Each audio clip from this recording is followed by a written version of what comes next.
सज्जनों ते मित्रों अस्सलाम वालेकुम जी। लो जी जनाब, अज चीचावदनी तो साडे दोस्त साडे कोल आए। अज दी व्लॉगिंग जिहड़ी है साडी जी यही अपने दोस्त दा असीं इंतजार कर रहे सी सेल जट साहब ते साडे कोल आ गए ते इन्हां नूं असीं अपने अजायब घर दा विजिट वो भी कराने जी, सैर सपाटा करते हैं, गपशप भी मारते हैं ते हर जगह जिहड़ी है जी वो तुहानूं शेयर करांगे दिखावांगे। अस्सलाम वालेकुम जी, मैं तुहाडा भरा अपना सोहेल जट ते अज मैं हरप्पे आया है जी। माशाल्लाह बहुत इंजॉय कर रहे हैं, नदीम भाई होने को आए हैं तो इंजॉय कर रहे हैं जी। बाकी व्लॉग तुहानूं अगला मिल जाएगा। जट साहब की बड़ी ख्वाहिश सी जनाब कि मुकड़ा पंजाब दे वाले जिहड़े चौधरी नदीम है जनाब उन्होंने लाजमी मिलना वा ते माशाल्लाह बड़ा अच्छा काम करते भी।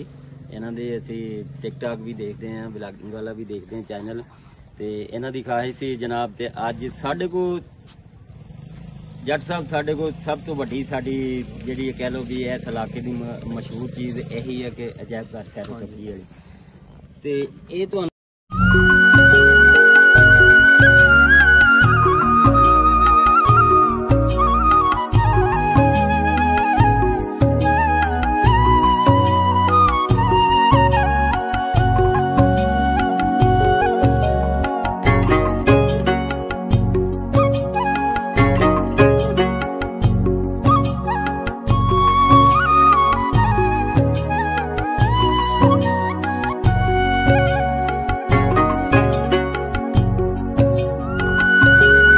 सिर्फ पाकिस्तान च ही नहीं, इहदा पूरी वर्ल्ड च नाम है क्योंकि अजायब घर ते मतलब तरीखी है पुराना।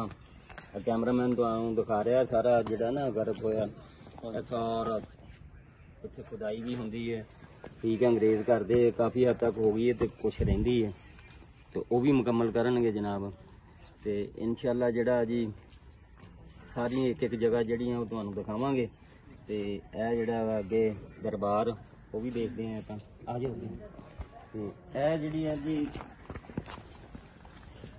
ये बारे पता फिर हाँ ये मुंदरी ते नग है ते ये पहले दौरां दे विच बंदियां दे कद भी जिहड़ा जी बहुत हाइट वाले हुंदे सी, ठीक है, और जिहड़ा जी ये कह लो भी छल्ले ते मुंदरियां ते हुण इन्हां ने जिवें साडे पाकिस्तानी मनता मंगनियां शुरू कर दिंदे ते ਇਹ ਜਿਹੜੇ ਪੈਸੇ ਉੱਤੇ ਪਏ ਨਾ ਇਹ ਮੰਨਤਾਂ ਹੀ ਮੰਗੀਆਂ ਹੋਈਆਂ ਵਾ ਔਰ ਇਹ ਨੌਲੇਜ ਇਜ਼ਾਫਾ ਹੋਇਆ ਜੀ। ਇੱਕ ਮੇਰੇ ਦੋਸਤ ਨੇ ਦੱਸਿਆ ਕਿ ਇਹ ਪੱਥਰ ਤੇ ਉਹ ਨਗੀਨੇ ਦੇ ਵਿੱਚ ਜਿਹੜਾ ਸੈਂਟਰ 'ਚ ਨਾ ਸਰਾਖ ਹੈ ਨਾ, ਅਗਰ ਤੁਸੀਂ ਇੱਥੋਂ ਪੈਸੇ ਸੁੱਟਦੇ ਹੋ ਨਾ ਉਹਦੇ ਵਿੱਚ ਡਿੱਗ ਜਾਂਦੇ ਆ ਤੇ ਭਾਈ ਜੀ ਤੁਹਾਡੀ ਮੰਨਤ ਪੂਰੀ ਹੋਏਗੀ। ਅੱਲਾ ਜਾਣੇ ਇਹ ਗੱਲ ਸਹੀ ਹੈ ਜਾਂ ਗਲਤ ਹੈ, ਬਹਰਹਾਲ ਇਸ ਤਰ੍ਹਾਂ ਹੀ ਦੱਸਿਆ ਵਾ ਜੀ। ਤੇ ਇਹ ਪਹਿਲੇ ਸਹੀ ਸੀ ਜਦੋਂ यानी कि चोर चोरी करने उदो पत्थर का बना हाँ जी 18-19 हार्ड हाँ जी 9 बजे कर रहे हैं।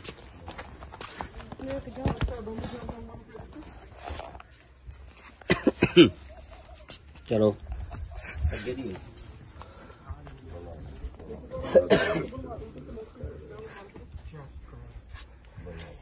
इस कबर के बारे ये भी कहा गया है कि आ जिस तरह तुसी देखते पे हो ना कि छत जी है जी अद्धी है यानी कि तोड़ नहीं इहदी वजह है कि इन्हां ने तोड़ छत जिहड़ी है ना इहदी इजाजत नहीं दी क्योंकि 2-3 बारी इहनूं बनाउण दी कोशिश की ये फिर डिग जाती सी अपने आप, ठीक है।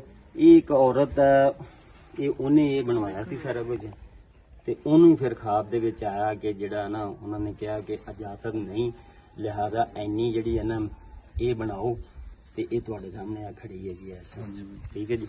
ਤੇ ਆਮ ਇੱਧਰ ਆਬਾਦ ਜਿਹੜਾ ਨਵਾਂ ਸ਼ਹਿਰ ਹੜੱਪਾ ਇੱਧਰ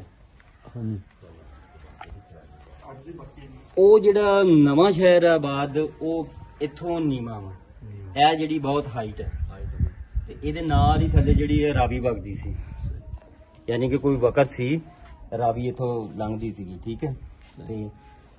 ते फिर इहदे बारे च एक होर है, अगर इहदी पमैश करके चादर बनाई जाए पूरी पमैश ना ते कदे भी ये पूरी नहीं हुंदी, या वध जाएगी या घट जाएगी। अंदाजन बनाओगे ना फिर ठीक रहेगी, नहीं तो आमतौर जिहड़ा ना ਮਤਲਬ ਜਾਂ ਘਟੇਗੀ ਜਾਂ ਵੱਧ ਜਾਏਗੀ। ਠੀਕ ਹੈ, ਤੇ ਲੋਕਾਂ ਨੇ ਆ ਮੰਨਤਾਂ ਮੰਗੀਆਂ ਹੋਈਆਂ ਵਾ। ਦੇਖੋ ਨਾ, ਇਹ ਪੰਜਾਬ ਦੀ ਇਹ ਰੀਤ ਹੈ ਕਿ ਮਤਲਬ ਇੱਥੇ ਧਾਗੇ ਬੰਨਦੇ ਆ, ਥੇਰੇ ਬੰਨਦੇ ਆ ਜਿਨ੍ਹਾਂ ਦੇ। ਹਾਂਜੀ ਹਾਂਜੀ, ਇਹ ਜ਼ਾਹਰ ਪੱਗ ਕੁੱਲੇ ਜਿਹੜੇ ਆ ਇਹ ਸਾਬਤ ਕਰਦੇ ਹੋਣਗੇ ਵੀ ਜਿਨ੍ਹਾਂ ਦੀ ਸ਼ਾਦੀ ਨਹੀਂ ਹੁੰਦੀ ਹੋਏਗੀ ਤੇ ਉਹ ਮਤਲਬ ਇੱਥੇ ਰੱਖਦੇ ਹੋਣਗੇ। ਇਹ ਕਿੰਨੀ ਪੁਰਾਣੀ ਹੈ ਕਬਰ ਜੀ? ਲੋ ਜੀ, ਸੇਲ ਜੱਟ ਸਾਹਿਬ ਨੂੰ ਅਸੀਂ ਸਾਰਾ ਵਿਜ਼ਿਟ ਕਰਾ ਕੇ ਆਏ ਹਾਂ। ਸਾਰਾ ਤਾਂ ਨਹੀਂ ਕਹਿ ਸਕਦੇ, ਬਿਲਕੁਲ ਨੂਰਸ਼ਾ ਤੱਕ ਬੱਚੇ ਥੱਕ ਗਏ ਸੀ, ਇਸ ਕਰਕੇ ਜਿਹੜਾ ਜੀ ਵਾਪਸੀ ਸਾਨੂੰ ਆਉਣਾ ਪਿਆ ਵਾ। ਤੇ ਮਾਸ਼ਾਅੱਲਾ ਫਿਰ ਵੀ ਠੀਕ ਵਿਜ਼ਿਟ ਕਰ ਰਹੇ ਹਾਂ ਤੇ ਇਨਸ਼ਾਅੱਲਾ ਫਿਰ ਸੇਲ ਸਾਹਿਬ ਕਿਸੇ ਦਿਨ ਆਉਣਗੇ ਨਾ, ਕਿਉਂਕਿ ਪਹਿਲੇ ਸੱਚ ਪੁੱਛੋ ਤੇ 2 ਦਿਨ ਦੇ ਅਸੀਂ ਸੇਲ ਬਾਈ ਪਹਿਲੇ ਥੱਕੇ ਹੋਏ ਸੀਗੇ, ਕਿਉਂਕਿ ਅਸੀਂ ਇੱਥੇ ਬਹੁਤ ਮਸਰੂਫ ਸੀਗੇ। ਸਾਡਾ ਫੈਸਟੀਵਲ ਸੀਗਾ ਹੜੱਪੇ ਦਾ ਹਫਤਾ ਤੇ ਐਤਵਾਰ, ਤੇ ਬੜਾ ਕੰਮ ਕਾਜ ਕੀਤਾ ਸੀਗਾ।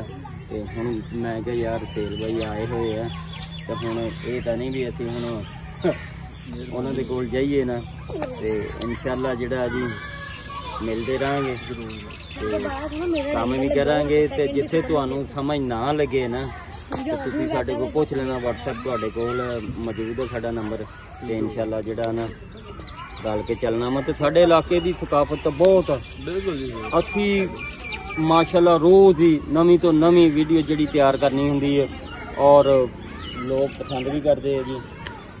ਤੇ ਇਨਸ਼ਾਅੱਲਾ ਅੱਲਾਹ ਪਾਕ ਤਰੱਕੀ ਦੇਣਗੇ ਜੀ। ਆਜੋ ਲਓ ਜੀ, ਸੇਲ ਬਾਈ ਨੂੰ ਸਾਰਾ ਵਿਜ਼ਿਟ ਕਰਾ ਕੇ ਉਧਰ ਅੱਗੇ ਨੂਰਸ਼ਾਹ ਦੇ ਇਲਾਕੇ 'ਚ ਵੀ ਫਿਰ ਕੇ ਜਿਹੜਾ ਨਾ 9 ਵਜੇ ਟਵਰ ਦੇ ਤੇ ਵਾਪਸ ਆ ਗਏ। ਤੇ ਇੱਧਰ ਸਿਨੇਮਾ ਹਾਲ ਵੀ ਹੈ ਸਾਡਾ। ਹਾਂਜੀ, ਉਹਦੇ ਅੱਗੇ ਅਸੀਂ ਹੁਣ ਸਟੇ ਕੀਤਾ ਵਾ। ਇਨਸ਼ਾਅੱਲਾ ਸੇਲ ਨੂੰ ਅਸੀਂ ਕਿਹਾ ਵੀ ਆਉਂਦੇ ਜਾਂਦੇ ਰਿਹਾ ਕਰੋ, ਕੋਈ ਵੀ ਪ੍ਰੋਗਰਾਮ ਆਇੰਦਾ ਸੇਲ ਜਿਹੜਾ ਵੀ ਕੋਈ ਪ੍ਰੋਗਰਾਮ ਹੋਵੇ ਨਾ ਤੁਸੀਂ ਇੱਥੇ ਤਸ਼ਰੀਫ ਲਿਆਉਣੀ ਹੈ। ਖਾਨ ਸਾਹਿਬਾਂ ਦਾ ਖਾਸ ਕਰ ਜਿਹੜਾ ਨਾ ਪ੍ਰੋਗਰਾਮ ਹੋਵੇ ਮੈਂ ਤੁਹਾਨੂੰ ਵੀ ਦੱਸਾਂਗਾ, ਬਲਕਿ ਤੁਹਾਨੂੰ ਪਤਾ ਲੱਗ ਵੀ ਜਾਇਆ ਕਰੇਗਾ। ਠੀਕ ਹੈ, ਤੇ ਬੜਾ ਤੁਸੀਂ ਮਿਸ ਕੀਤਾ ਜੇ ਸਾਡਾ ਜਿਹੜਾ ਇਹ ਇੱਥੋਂ ਦਾ ਫੈਸਟੀਵਲ ਜਿਹੜਾ ਕਰਾਇਆ ਖਾਨ ਸਾਹਿਬ ਨੇ। ਤੇ ਮਾਸ਼ਾਅੱਲਾ ਪੂਰੇ ਪੰਜਾਬ 'ਚ ਕੀ ਪੂਰੇ ਪਾਕਿਸਤਾਨ 'ਚ ਉਹਦੀਆਂ ਧੁੰਮਾਂ ਪੈ ਗਈਆਂ ਜੀ। ਤੇ ਕੋਈ ਗੱਲ ਨਹੀਂ, ਮੇਰੇ ਖਿਆਲ ਤੁਸੀਂ ਲਾਈਵ ਵੀ ਦੇਖਿਆ ਜਾਂ ਵੀਡੀਓ ਵੀ ਦੇਖੀ ਹੈ ਮੈਂ। ਹਾਂਜੀ, ਤੇ ਇਨਸ਼ਾਅੱਲਾ ਜਿਹੜਾ ਵਾ ਫਿਰ ਅਸੀਂ ਤੁਹਾਡੇ ਕੋਲ ਵੀ ਆਵਾਂਗੇ ਉੱਥੇ।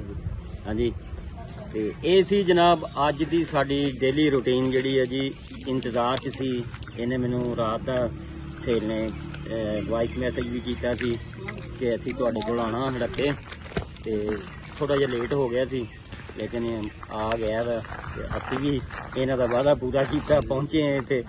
ਹਾਂਜੀ, ਤੇ ਇਨਸ਼ਾਅੱਲਾ ਮਿਲਦੇ ਰਵਾਂਗੇ ਜੀ। ਬੱਚੇ ਵੀ ਬੜੇ ਖੁਸ਼ ਹੈ ਜੀ ਇੱਥੇ ਆ ਕੇ, ਕਿਉਂਕਿ ਜਗ੍ਹਾ ਇਸ ਹਿਸਾਬ ਦੀ ਹੈ ਨਾ ਕਿ ਤਸਵੀਰਾਂ ਵੀ ਖਿੱਚਣੀਆਂ। ਹਾਂਜੀ, ਤੇ ਵੀਡੀਓ ਵੀ ਆਪਣੀ ਤਿਆਰ ਕਰਨੀ ਜਿਵੇਂ ਕਿ ਅਸੀਂ ਵੀ ਕਰ ਰਹੇ ਹਾਂ। ਹਾਂਜੀ, ਤੇ ਇਨਸ਼ਾਅੱਲਾ ਤੁਹਾਡੇ ਇਲਾਕੇ 'ਚ ਵੀ ਆ ਕੇ ਜਿਹੜੀ ਹੈ ਜੀ ਦਿਹਾਤੀ ਵਲੌਗਿੰਗ, ਇਹ ਦਿਹਾਤ 'ਚ ਕੀ ਕੀ ਕੰਮ ਕਾਜ ਕਰਦੇ ਆ ਤੇ ਕਿਸ ਤਰ੍ਹਾਂ ਰਹਿਣ ਸਹਿਣ ਉਹ ਸਾਰਾ ਜਿਹੜਾ ਜੀ। ਇਹ ਨਹੀਂ ਡਰਦੀਆਂ ਆ ਜਾ, ਚਲੋ ਜੀ।